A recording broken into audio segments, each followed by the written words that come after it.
Welcome to the lecture on chemical thermodynamics.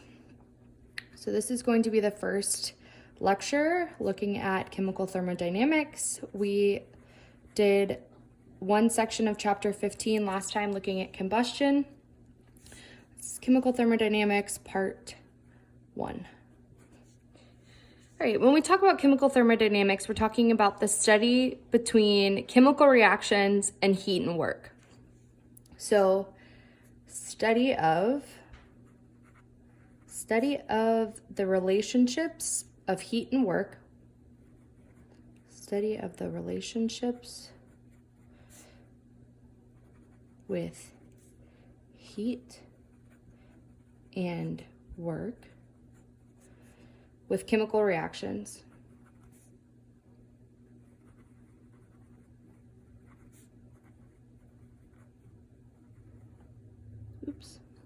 So we're going to be relating some of the heat, work, and energy concepts that we've been looking at before with chemistry.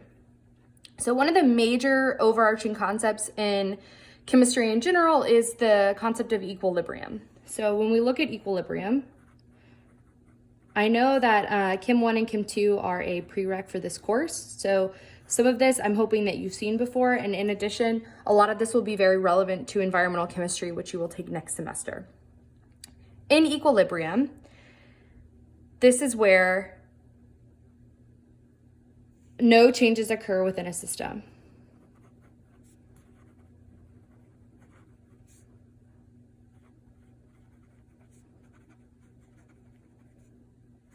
No changes occur within the system. We have different types of equilibrium. So one that we've seen a little bit in chapter 2 would be mechanical equilibrium. Mechanical equilibrium, where there's no change in pressure. No delta P. Then we have thermal equilibrium, which we've seen a lot in thermodynamics. Thermal equilibrium, where there is no change in temperature. We have phase equilibrium, where there's no change of phase.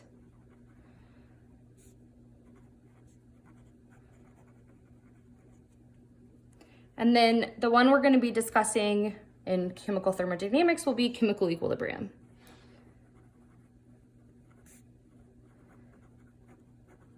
Chemical equilibrium, where there's no change in chemical composition. No change chemical composition. All right. A lot of what we focus on in chemical equilibrium is going to be based on the second law of thermodynamics, which is saying that energy has quality as well as quantity, and that the universe is always increasing in entropy in all spontaneous reactions. So I'm going to review the second law of thermodynamics and how it's relevant to chemical thermodynamics here. All right, so the second law of thermodynamics.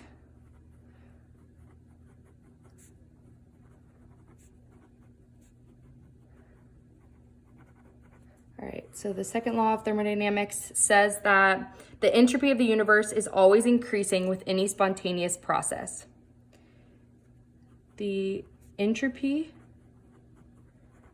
of the universe is always increasing for any spontaneous process.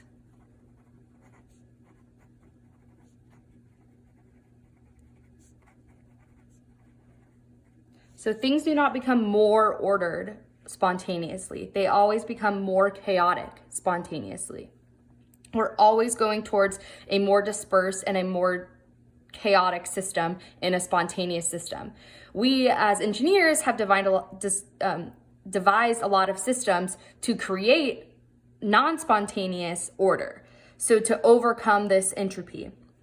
But change of entropy is always going to be equal to or greater than 0 for a spontaneous process. This is just another way of saying the exact same thing above it.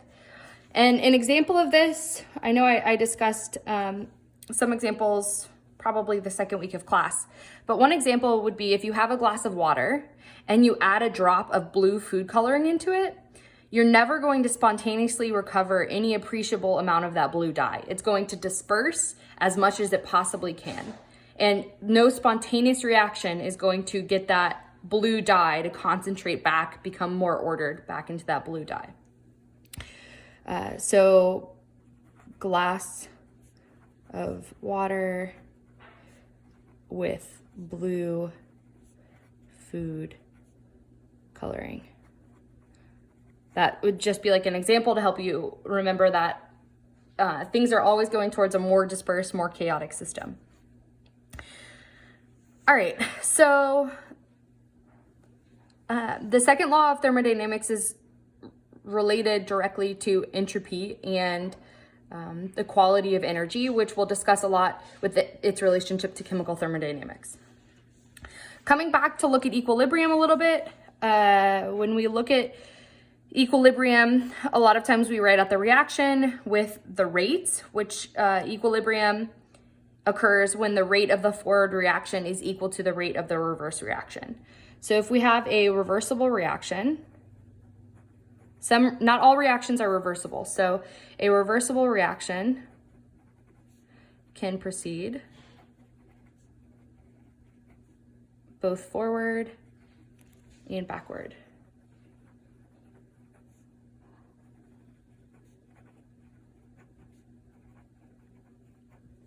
So we would have something like AA, so some amount of moles of a compound A plus some amount of moles of a compound B can go forward and backward to form C, C, and D, D. And you can have more products or reactants depending on the equations that you're working with. So at equilibrium,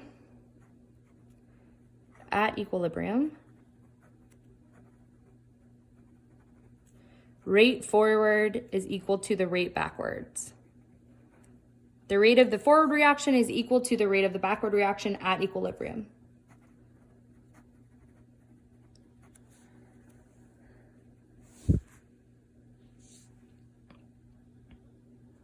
And the way that we express this is to use something we call an equilibrium quotient. So sometimes it's called a constant, equilibrium quotient. Sometimes we call it a constant, and we represent it with K sub EQ, KEQ. And this is going to look very familiar, I hope, from your time in chemistry prior to this course, but this is going to be your products raised to their amounts over the reactants raised to their amounts. So obviously the ability to properly balance your equation is very important in dealing with equilibrium quotients. For these equations, there are a few notes. So pure solids and liquids have a value of 1, which means they're typically not included, or you can include it and cross it out and give it a 1. So solids and liquids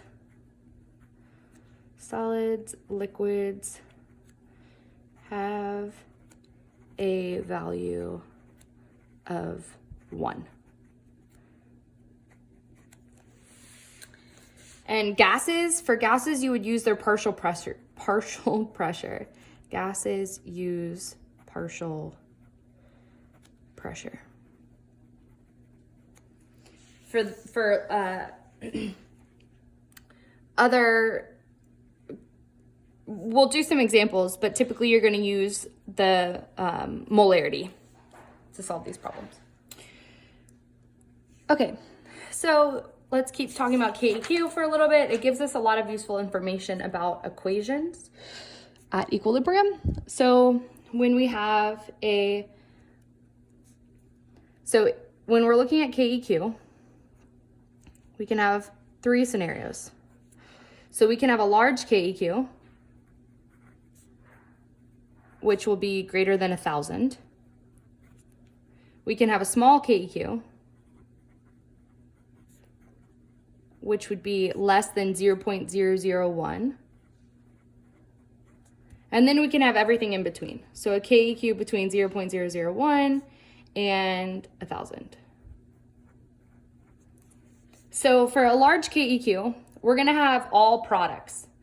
If we look at this equation, KEQ is products to their power over reactants. So if we have a very high value, this value is going to be so much larger than this one that the bottom becomes almost negligible.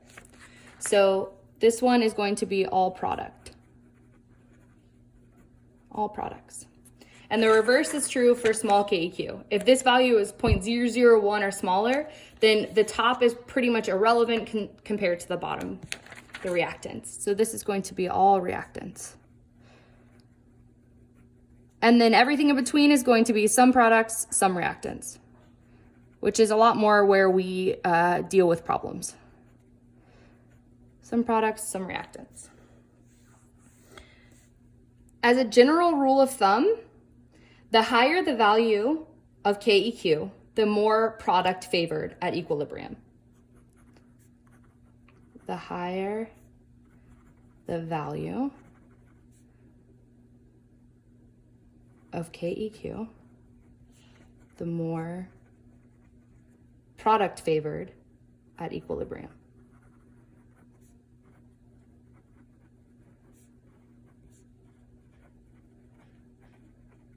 So say you're comparing a chemical reaction at 30 degrees and 25 degrees, and at 30 degrees you have a larger KEQ than at 20 degrees. You can say at 30 degrees you have more product favored than at 20 degrees.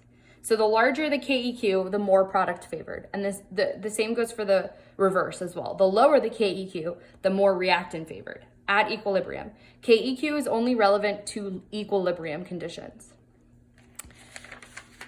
All right, so a few more notes and then I'll do an example problem. So in order to have KEQ, you have to have temperature and pressure. You must have temperature and pressure information. Often this is given to you as STP, right? Standard temperature and pressure. We reviewed this in the last lecture. But a lot of times it'll say, oh, this problem was at STP, whatever. Or this can also be denoted, as you recall, with this subscript, generic variable here, this subscript of a little bubble is a superscript. Sorry, it's not a subscript, it's a superscript. Okay. Okay, so let's do an example.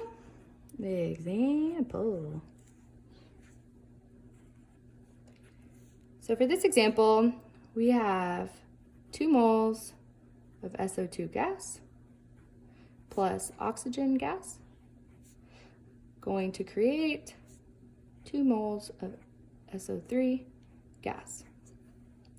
And we're given at equilibrium,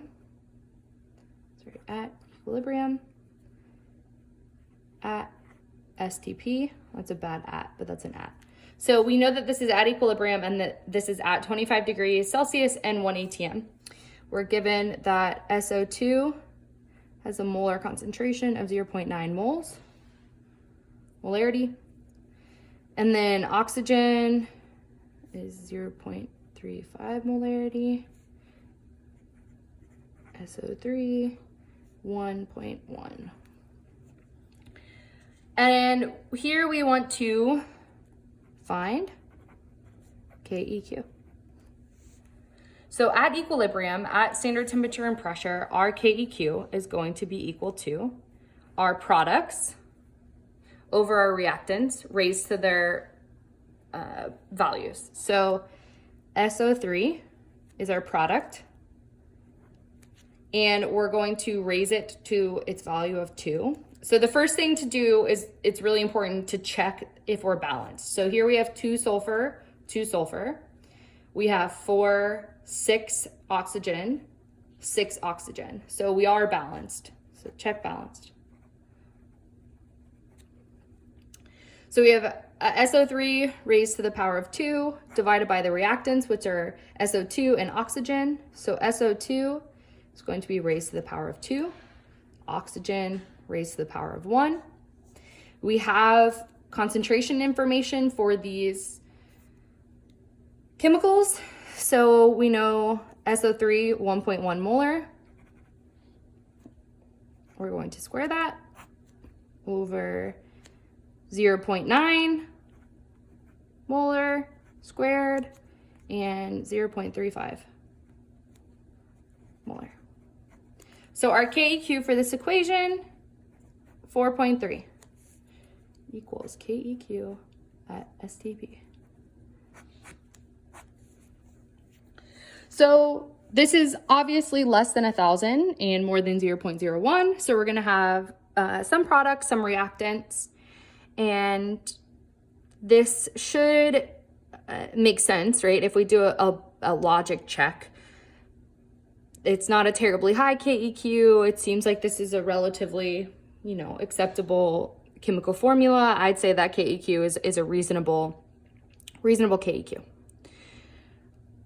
Okay, so I want you to make sure you feel comfortable with equilibrium and the second law of thermodynamics. I'm going to pick up with another example problem posted separately, and then we're going to start looking at enthalpy and the combination of enthalpy and chemical thermodynamics on Friday. So please make sure you feel comfortable with all of these concepts. You're able to do example problems like this on your own. This is very simple. I'll do a little more complex one next. So make sure to watch that as well. All right, have a great day.